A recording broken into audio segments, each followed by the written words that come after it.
Look at this guy's Tanaka. Isn't it great? He's not got so much on, but he has got a fantastic shirt of fish. Oh look, here's someone selling postcards and here's someone selling something. You like how? No, thank you. This is the second largest monastery in Myanmar. I am walking, flanked by members of the retail army. If only they knew how mean I was. Oh, what's this thing? How many chairs? They've had the first bell and these guys are waiting for the second bell and then they can go off to eat. Look at this, look. Apparently there's as many as 1,200 novice monks here at times, so this is a very... Oh, there it is, there's the bell. Off they go to eat. How about that then?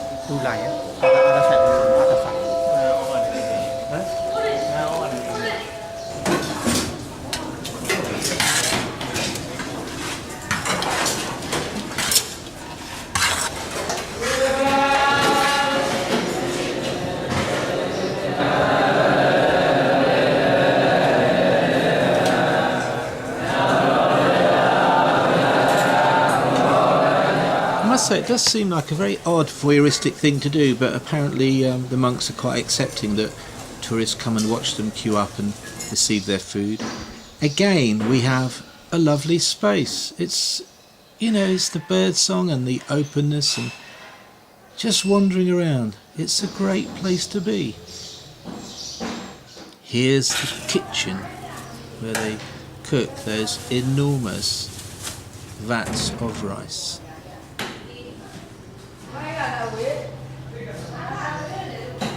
I really enjoyed the movement and the steam and the shafts of light. Look at this, look. This is pure Ridley Scott. I mean, he'd die for a scene like this. Look at it. It's marvellous. Just the steam being caught by shafts of light coming in through holes in the roof. Isn't that something?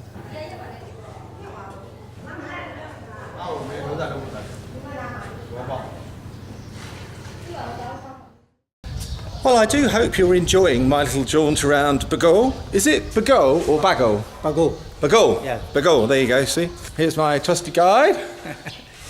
And he's noticed that my backpack's a bit falling to bits, so he's suggesting we go to the market and get it sewn up. I think he's on... City Hall.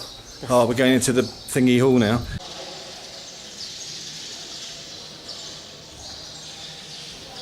Another superb space. I mean, I know I keep on about, but let me try and explain it a bit more. There's this aesthetic beauty about these places. There's the light, there's the sound of the birds, and it's like you're in a space where your spirit can breathe. That's a good way to describe it. Where your spirit can breathe. That's a good way to describe it.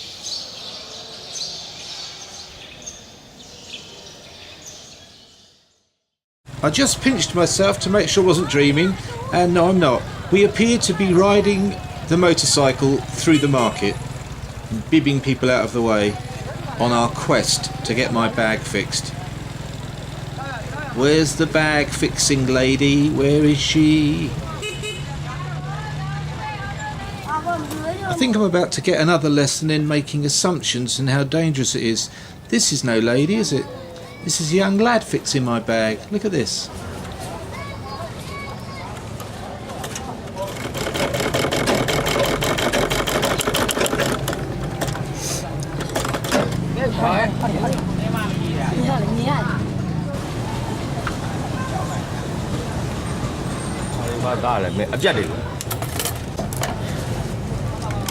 Yes. Now, I've just lucked out today because my guides brought me to this place where today they're having a Nat festival, so that's really good. That's why it's quite busy, it's buzzy, people are selling stuff, everyone's getting here a bit early because it's quite an occasion. So yeah, I guess we'll get inside, wander around for a bit and then settle down for a Nat festival.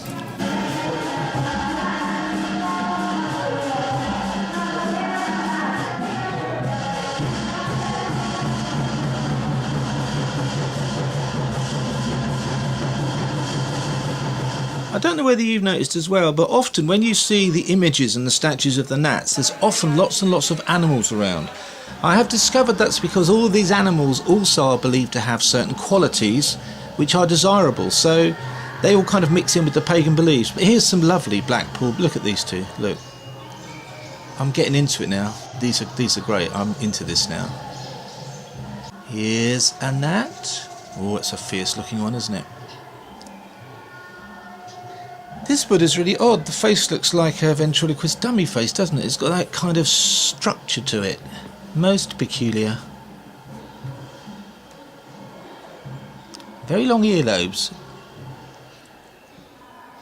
I love the way people just kind of hang out and look, these people are just setting up their kids' train set while we're waiting for the Gnat Festival to begin, I presume. Wonderful.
Okay. That's what I like to see. Happy chappies and a lazy dog. Ooh, can you guess what we're going to see in here? Well, I really like the Gnat Festival, but now it's time to go very weird. Lots of strange things in this very modest little space. It's almost not a temple, it's almost like a little room off another structure. Looks a bit like Elvis, doesn't it? It's not Elvis. Here is a place where people come to worship a monk, the head of a monastery. He's actually dead, but he's been reincarnated in this boa constrictor, which they think is about 120 years old. Apparently, the snake said to its owner, "Oh, I need to go to Bago, because in a previous life I started building a stupa, and I'd like to finish it." So the owner brought the snake up to here, and people come to pay homage to the snake all the weekends, especially during Buddhist Lent, and they give it loads of money. Apparently he eats lots of chickens, this fella.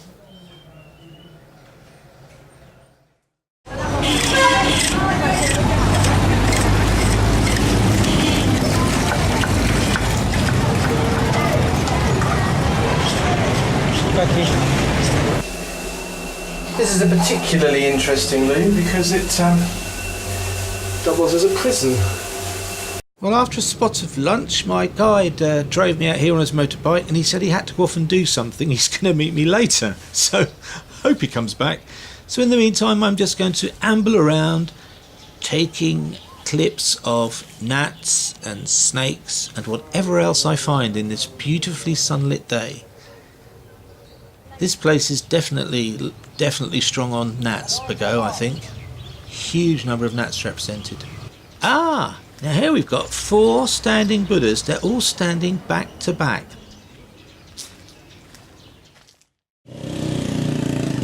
I spy with my little eye a reclining Buddha. Oh, there's a little man there. I mean, a normal sized man, and behind him we have another one of these beauties. A reclining Buddha. This one is a reconstruction of an original. Oh, and there's some dogs having a dog thing. And 81 metres long. 81 metres long. He's done it again. He's dropped me off. He's coming back later. But anyway, my guide did tell me that with the reclining Buddhas, what you often find is they are depicting Buddha actually dying. So it's quite sad. But then again, it's only the physical body, so who cares? Look at the details on these feet. You have to walk right the way around these things because there are all these little extra bits that you spot. Look at those toes and those folds. It's like that one at Moniwa. Absolutely magnificent. And that face.